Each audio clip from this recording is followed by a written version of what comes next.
আসসালামু আলাইকুম। সংবাদে আপনাদের সবাইকে স্বাগত জানাচ্ছি। আমি ফিরোজ তোহা। শুরুতেই আরবে কেবলস সংবাদ শিরোনাম। বাংলাদেশের সর্বশেষ গুরুত্বপূর্ণ আপডেট সংবাদে আপনাকে স্বাগত। শুরুতেই সংবাদ শিরোনাম, পরে বিস্তারিত। প্রথমেই জানাবো, বেড়িবাঁধের বরাদ্দের ১ টাকাও আর লুটপাট হতে দেব না বললেন নাহিদ ইসলাম। জাতীয় নাগরিক পার্টি এনসিপির প্রধান নেতা এবং সংসদের বিরোধী দলীয় চিফ হুইপ নাহিদ ইসলাম বলেছেন যে চট্টগ্রামের আনোয়ারায় বেড়িবাঁধের বরাদ্দের টাকা আর লুটপাট হতে দেবেন না। অতীতে আওয়ামী লীগের নেতারা সেখানে বরাদ্দের প্রায় সব টাকাই লুটপাট করে খেয়ে ফেলত, কিন্তু বর্তমান সরকারের সময় বিএনপির কোনো নেতাকর্মীরা যদি এই টাকা লুটপাট করার চেষ্টা করে তাহলে তাদের গলায় পাড়া দিয়ে উক্ত টাকা বের করে তারপর বেড়িবাঁধের কাজেই লাগানো হবে বলে আজ চট্টগ্রামের আনোয়ারায় গিয়ে এসব কথা জানিয়েছেন তিনি। এরপর জানাবো, বিএনপি জামাতের পাল্টাপাল্টি মিছিল ঘিরে চুয়াডাঙ্গায় উত্তেজনা। চুয়াডাঙ্গার দামুরহুদা মডেল মসজিদে জামাত ইসলামের নারী কর্মীদের আয়োজিত প্রশিক্ষণশালার ঘটনাকে কেন্দ্র করে দুই পক্ষের মধ্যে আবারও উত্তেজনা সৃষ্টি হয়েছে। পরিস্থিতি নিয়ন্ত্রণে ঘটনাস্থলে মোতায়েন করা হয়েছে পুলিশের সদস্যদের। অবস্থায় পুরো এলাকায় পরিস্থিতি থমথমে অবস্থা বিরাজ করছে। যে কোনো মূল্যে বিএনপি এবং জামাতের এই লাঠি মিছিলকে কেন্দ্র করে এলাকায় যেন ত্রাসের সৃষ্টি না হয় সেজন্য পুলিশের সদস্যরা ব্যাপক কার্যক্রম চালাচ্ছে বলে পুলিশের পক্ষ থেকে জরুরি সতর্ক বার্তা দেওয়া হয়েছে।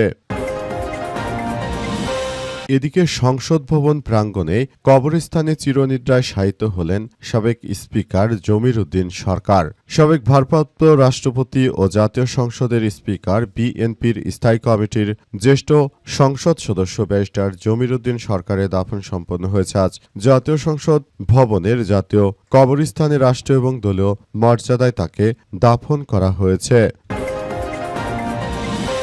জানাবো, বেনাপোল বন্দরে সেরে ডুবল কোটি কোটি টাকার পণ্য। লোকসানের শঙ্কায় ব্যবসায়ীরা। টানা ২ থেকে ৩ দিনের বৃষ্টিপাতে ভারত থেকে সবথেকে যে স্থলবন্দর দিয়ে পণ্য আমদানি করা হয় তার নাম হচ্ছে বেনাপোল স্থলবন্দর। সেখানে অতিরিক্ত বৃষ্টিপাতের ফলে পুরো এলাকায় পানি জমে টইটুম্বর হয়ে গেছে। অবস্থায় আসলে যে কোনো মূল্যে সেখানে থাকা পণ্যকে বাঁচানোর জন্য তারা মোটর সেট করে শেডের পানি নিয়ন্ত্রণের চেষ্টা করছে। তারপরও সেখানে পানি জমে হাঁটু পানির মতো হয়ে গেছে। অবস্থায় কোটি কোটি টাকার পণ্য পচন ধরে নষ্ট হওয়ার আশঙ্কা করা হচ্ছে। এবং সর্বশেষ জানাবো, নাটোরে নবজাতকের মৃত্যুর ঘটনাকে কেন্দ্র করে চিকিৎসককে ব্যাপক পিটুনি দিল আত্মীয় স্বজনেরা। নাটোরে মা এবং শিশু কল্যাণ কেন্দ্রের এক নবজাতকের মৃত্যুর ঘটনাকে কেন্দ্র করে প্রতিষ্ঠানটির উপসহকারী পরিচালক ডাক্তার শাহাবুজ্জামানের উপর হামলা করা হয়েছে। আজ দুপুরে নাটোরে মা ও শিশু কল্যাণ কেন্দ্রের সামনে ওই ডাক্তারকে পেয়ে রোগীর আত্মীয় স্বজনরা তাকে বেধড়ক পিটুনি দেয় রাস্তার মাঝে। অবস্থায় তিনি কোনো মতে দৌড়ে সেখান থেকে পালিয়েও শেষ রক্ষা হয়নি তার। সেখানে তাকে বেশ কয়েক দফায় রোগীর আত্মীয় স্বজনরা ধরে ধরে পিটিয়েছে। প্রিয় দর্শক, এতক্ষণ শুনছিলেন সংবাদ শিরোনাম, এবারে বিস্তারিত। তবে তার আগে বন্ধুরা অনুরোধ থাকবে এই সংবাদটিতে একটি লাইক দিন। এই চ্যানেলে আপনি নতুন হয়ে থাকলে আমাদের সংবাদটি দেখতে দেখতে চ্যানেলটি সাবস্ক্রাইব করে রাখুন। কমেন্ট করে বন্ধুরা আপনার মূল্যবান মতামত জানিয়ে দিন আপনি বিশ্বের কোন দেশ থেকে বা বাংলাদেশের কোন স্থান থেকে আমাদের সংবাদটি দেখছেন এবং শুনছেন। আর বন্ধুরা, সংবাদটি আপনার সোশ্যাল মিডিয়া ফেসবুকে শেয়ার করে বন্ধুদেরও দেখার সুযোগ করে দিন। গাজা যুদ্ধে আপনি যদি নিরীহ ফিলিস্তিনিদের ভালোবেসে থাকেন বন্ধুরা, কমেন্টে ইয়েস লিখে পুরো বিশ্ববাসীকে আমাদের এই তাজা আপডেটটি দেখার সুযোগ করে দিন। এবারে বিস্তারিত।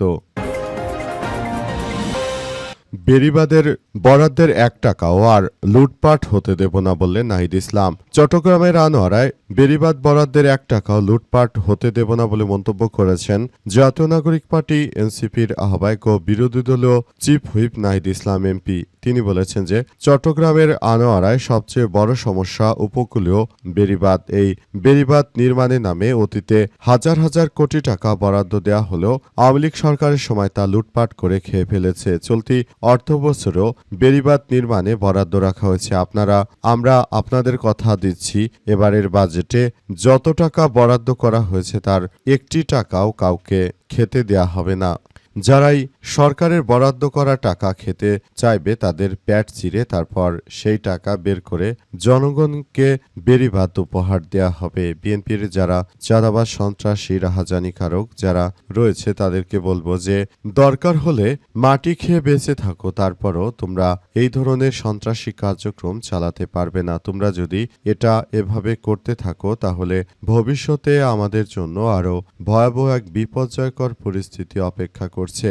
আমরা কোনোভাবে এই ধরনের ঘটনাগুলো মেনে নিতে পারছি না বলে জানান নাহিদ ইসলাম। তিনি আরো জানিয়েছেন যে পুরো বিষয়গুলো খুব দুঃখজনকভাবে এগিয়ে যাচ্ছে এবং আমরা বিষয়গুলো নিয়ে সবাই একসঙ্গে কার্যক্রম চালাচ্ছি। আমরা একটি পয়সাও বেড়িবাদের নষ্ট হতে দেব না বলে জানান নাহিদ ইসলাম। তিনি আরো জানিয়েছেন যে বেড়িবাদের টাকাগুলো যাদের পেটে যাবে তাদের গলার মধ্যে আঙ্গুল দিয়ে তারপর টাকা বের করে জনগণের টাকা জনগণকে ফেরত দেওয়া হবে বলে জানিয়েছেন তিনি।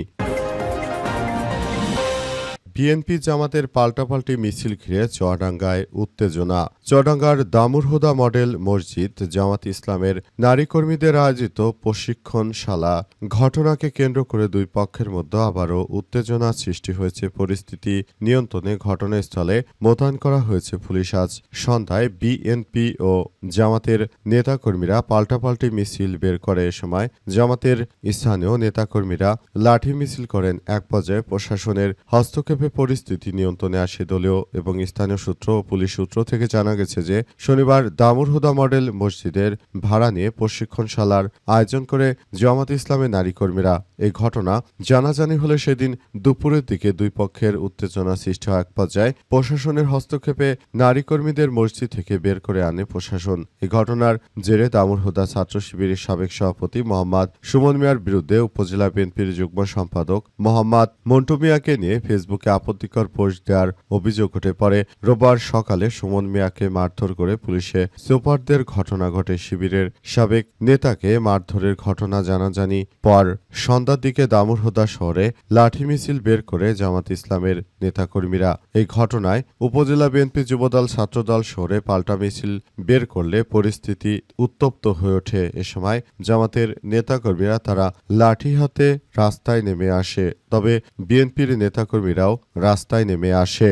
এই ঘটনায় দুই পক্ষের মধ্যে চরম উত্তেজনা দেখা দেয় এবং পুরো পরিস্থিতি খুবই থমথমে অবস্থায় বিরাজ করছে। বর্তমান সময়ে সবার জন্য এটি অত্যন্ত দুঃখজনক ব্যাপার।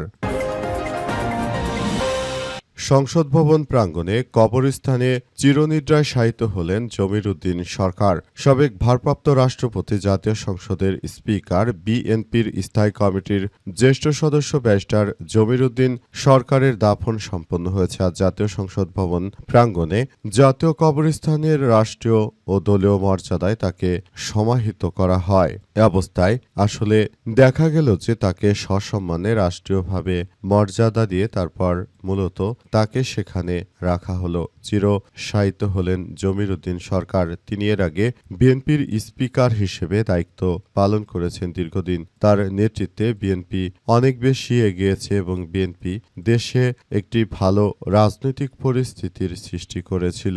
বিএনপির কারণে মূলত দেশজুড়ে জমির উদ্দিন সরকারের নেতৃত্বে বিএনপি একটি ভালো অবস্থানে গিয়েছিল। তার মৃত্যুতে পুরো বিএনপির নেতাকর্মীদের হৃদয় ভেঙে গেছে। এমনকি বিরোধী দলীয় নেতা বাংলাদেশ জামাত ইসলামের নেতা ডাক্তার শফিকুর রহমান তার মৃত্যুতে শোক জানিয়েছেন। আজ সকালে তিনি হঠাৎ করে তার নিজ বাড়িতে ইন্তেকাল করেন বলে জমির উদ্দিন সরকারের ছেলে বিষয়টি নিশ্চিত করে জানিয়েছেন। তিনি জানিয়েছেন যে আজ ফজরের নামাজের পর তার পিতার মৃত্যু হয়। এরপরই সারাদিন বিভিন্ন কার্যক্রমের মধ্য দিয়ে জমির উদ্দিন সরকারের অবশেষে দাফন প্রক্রিয়া সম্পন্ন হয়েছে। বেনাপোল বন্দরে শেডে ডুবল কোটি কোটি টাকার পণ্য। লোকসানের শঙ্কায় ব্যবসায়ীরা। টানা 2 দিনের বিরামহীন বৃষ্টিতে দেশের সর্ববৃহৎ স্থলবন্দর বেনাপোল বন্দরে আসলে পানিতে ডুবে গেছে শেড। অবস্থায় শেডে রয়েছে কোটি কোটি টাকার পণ্য। ওই পণ্যগুলো ভারত থেকে আমদানি করা হয়েছিল। শেডের ব্যবস্থাপনায় সেখানে পণ্যগুলো সাজিয়ে রাখা হয়, কিন্তু দুঃখের বিষয় যে বর্তমানে টানা 2 দিন ধরে বৃষ্টিপাতে শেডের এলাকা সংলগ্ন সংলগ্ন পুরো এলাকায় এই পানি ছড়িয়ে পড়েছে। তারপর বন্দর কর্তৃপক্ষ তারা মোটর দিয়ে পানি সেচে কোনো মতে বাঁচানোর চেষ্টা করলেও মালামাল কিন্তু অতিরিক্ত বৃষ্টিপাতের ফলে সেটি তেমন একটা কার্যকর ভূমিকা রাখতে পারছে না। অবস্থায় সবাইকে আরও বেশি সতর্কতার সহিত কার্যক্রম চালিয়ে যাওয়ার জন্য বলা হয়েছে। বন্দর কর্তৃপক্ষের এই কার্যক্রমের কারণে মূলত যারা ব্যবসায়ী রয়েছেন ভারত থেকে কোটি কোটি টাকার পণ্য নিয়ে এসেছেন তারা মূলত তীব্র লোকসানের আশঙ্কায় রয়েছে। হয়তো এই পণ্যগুলো তারা এভাবে আনার ফলে তাদের আসলে লোকসানের মধ্য দিয়ে যেতে হতে পারে বিধায় এমন ঘটনা তারা আসলে উপলব্ধি করছে।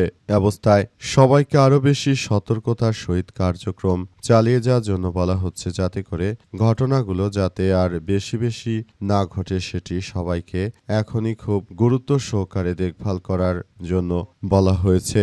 যাতে করে পণ্যগুলো পচন ধরে নষ্ট না হয় সেটি খুব গুরুত্ব সহকারে দেখভাল করার জন্য বলা হয়েছে। যেসব পণ্য পচনশীল রয়েছে সেগুলো যদি দীর্ঘদিন বন্দরে এভাবে আটকা পড়ে থাকে তাহলে পণ্য পচে যাবে এবং সেগুলো থেকে তারা তাদের সেই টাকা তুলতে পারবে না, তখন সেটি আরো বড় ধরনের একটি খারাপের দিকে চলে যেতে পারে। তাই বিষয়গুলো নিয়ে এখনই খুব গুরুত্ব সহকারে দেখভাল করার প্রতি উদাত্ত আহ্বান জানানো হয়েছে।